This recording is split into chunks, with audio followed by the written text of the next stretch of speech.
You know that feeling, right? That little thrill when some unexpected money lands in your account. A bonus, a tax refund, maybe a gift.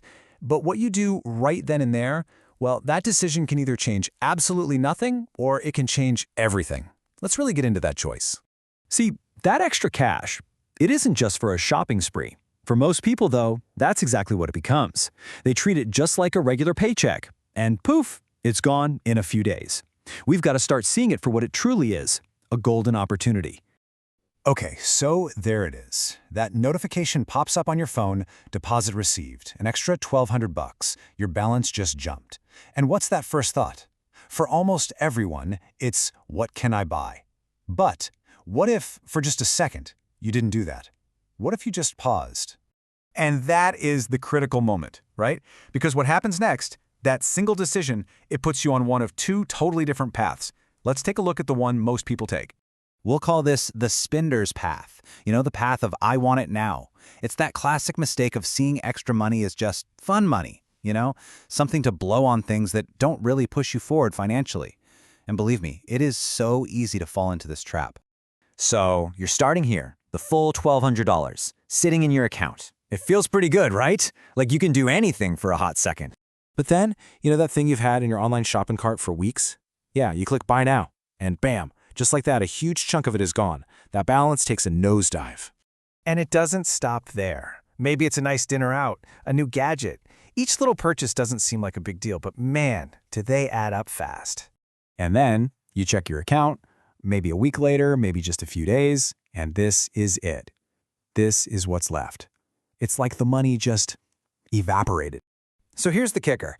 After all that, you're right back where you started. You got a few new things, sure, but your actual financial situation hasn't changed one bit. That golden opportunity, it's gone. But there's a much better way to do this. Okay, now let's talk about the other path, the builder's path. And look, this isn't about telling yourself no. It's about having a smart strategy. It's a super simple but really powerful 3-step plan to make that extra cash work for you, not just disappear. So here's the game plan, and it's pretty straightforward. First, you play defense. You build a wall to protect yourself from life's surprises. Then you go on offense, attacking the things that are draining your money. And finally, you multiply it. You put that money to work so it starts making more money all by itself. Let's get into each step. Think about it like building a house. You can't put up the walls before you have a solid foundation, right? Well, that's step 1. The absolute first job for any extra money is to build your financial safety net. This is what protects you when life throws you a curveball. I mean, we've all been there. The car suddenly breaks down, or you get an unexpected medical bill.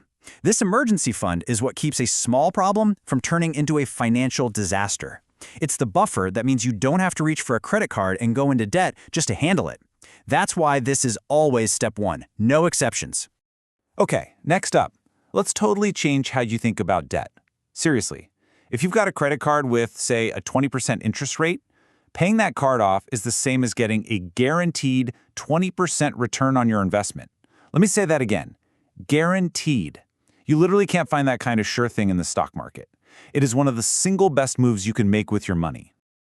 So just picture it. You take that $1,200 and completely wipe out, or at least take a huge bite out of a high-interest credit card. Instantly, you've stopped that money-sucking leak. You've freed up cash every single month that was going to interest payments. Now that is a feeling of control. All right, so once your foundation is solid with that emergency fund and you've put out the fire of high-interest debt, now we get to the really exciting part, growth. This is where your money stops being something you just spend and starts being an employee that works for you, generating future income. So what does this actually look like in the real world, like over time? Because the difference between the spender and the builder, well, it's not just a few bucks here and there. It is a completely different financial universe. This, right here, is the magic of compounding.